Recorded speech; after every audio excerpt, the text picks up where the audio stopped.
حضرت نوح علیہ السلام 9.5 برس تک اپنی قوم کو خدا کا پیغام سناتے رہے، مگر ان کی بد نصیب قوم ایمان نہ لائی، بلکہ طرح طرح سے آپ کی تحقیر و تذلیل کرتی رہی اور قسم قسم کی اذیتوں اور تکلیفوں سے آپ کو ستاتی رہی، یہاں تک کہ کئی بار ان ظالموں نے آپ کو اس قدر زد و کوب کیا کہ آپ کو مردہ خیال کر کے کپڑوں میں لپیٹ کر مکان میں ڈال دیا، مگر آپ پھر مکان سے نکل کر دین کی تبلیغ فرمانے لگے۔ اسی طرح بارہا آپ کا گلا گھونٹتے رہے، یہاں تک کہ آپ کا دم گھٹنے لگا اور آپ بے ہوش ہو جاتے، مگر ان تکلیفوں اور مصیبتوں پر بھی آپ یہی دعا فرمایا کرتے تھے کہ اے میرے پروردگار، تو میری قوم کو بخش دے اور ہدایت عطا فرما، کیونکہ یہ مجھ کو نہیں جانتے۔ اور دوستو، قوم کا حال یہ تھا کہ ہر بوڑھا باپ اپنے بچوں کو یہ وصیت کر کے مرتا تھا کہ نوح علیہ السلام بہت پرانے پاگل ہیں، اس لیے کوئی ان کی باتوں کو نہ سنے اور نہ ان کی باتوں پر دھیان دے، یہاں تک کہ ایک دن یہ وحی نازل ہو گئی کہ اے نوح علیہ السلام، اب تک جو لوگ مومن ہو چکے ہیں ان کے سوا اور دوسرے لوگ کبھی ہرگز ایمان نہیں لائیں گے۔ اس کے بعد آپ اپنی قوم کے ایمان لانے سے نا امید ہو گئے اور آپ نے اس قوم کی ہلاکت کے لیے دعا فرما دی، اور اللہ تعالیٰ نے آپ کو حکم دیا کہ آپ ایک کشتی تیار کریں۔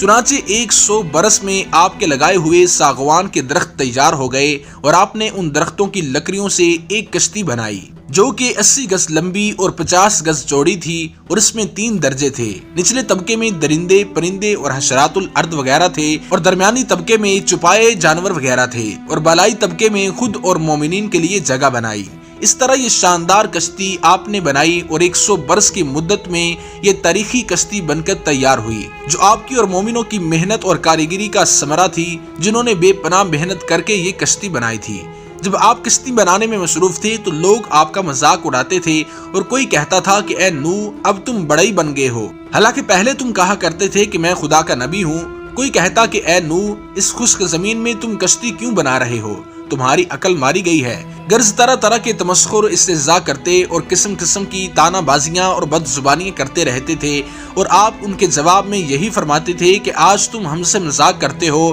لیکن مت گھبراؤ، جب خدا کا عذاب بصورت طوفان آ جائے گا تو ہم تمہارا مذاق اڑائیں گے۔ جب طوفان آ گیا تو آپ نے کشتی میں درندوں، چرندوں، پرندوں اور طرح طرح کے حشرات الارض کا ایک ایک جوڑا نر اور مادہ سوار کر دیا، اور خود آپ اور آپ کے 3 فرزند یعنی حام، سام اور یافس، اور ان تینوں کی بیویاں اور آپ کی مومنہ بیوی اور 72 مومنین مرد و عورت، کل 80 انسان کشتی میں سوار ہو گئے، اور آپ کی ایک بیوی وائلہ جو کہ کافرہ تھی، اور آپ کا ایک لڑکا جس کا نام کنعان تھا، یہ دونوں کشتی میں سوار نہیں ہوئے اور طوفان نوح میں غرق ہو گئے۔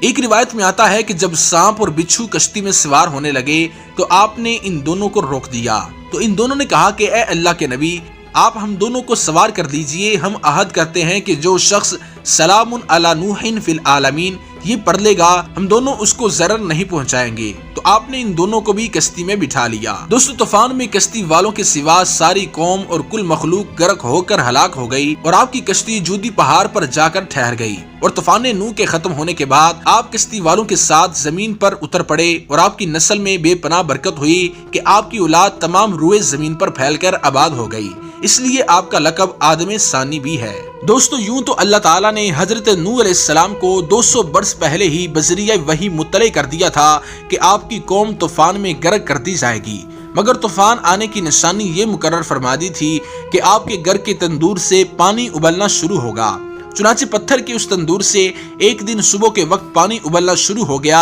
اور آپ نے کشتی پر جانوروں اور انسانوں کو سوار کرنا شروع کر دیا۔ پھر زوردار بارش ہونے لگی جو مسلسل 40 دن اور 40 رات موسلادھار برستی رہی، اور زمین بھی جا بجا شک ہو گئی اور پانی کے چشمے پھوٹ کر بہنے لگے۔ اس طرح بارش اور زمین سے نکلنے والے پانیوں سے ایسا طوفان آ گیا کہ 40 گز اونچے پہاڑوں کی چوٹیاں بھی ڈوب گئیں۔ اور دوستو، ایک روایت میں آتا ہے کہ حضرت نوح علیہ السلام کی کشتی طوفان کے تھپیڑوں میں 6 ماہ تک چکر لگاتی رہی، یہاں تک کہ خانہ کعبہ کے پاس سے گزری اور کعبہ مکرمہ کا 7 چکر طواف بھی کیا۔ پھر اللہ تعالیٰ کے حکم سے یہ کشتی جودی پہاڑ پر ٹھہر گئی جو عراق کے ایک شہر جزیرہ میں واقع ہے، اور اللہ تعالیٰ نے ہر پہاڑ کی طرف یہ وحی کی کہ حضرت نوح علیہ السلام کی کشتی کسی ایک پہاڑ پر ٹھہرے گی، تو تمام پہاڑوں نے تکبر کیا، لیکن دوستو جودی پہاڑ نے تواضع اور عاجزی کا اظہار کیا، تو اللہ تعالیٰ نے اس کو یہ شرف بخشا کہ کشتی جودی پہاڑ پر ٹھہری، اور ایک روایت میں یہ آتا ہے کہ بہت دنوں تک اس کشتی کی لکڑیاں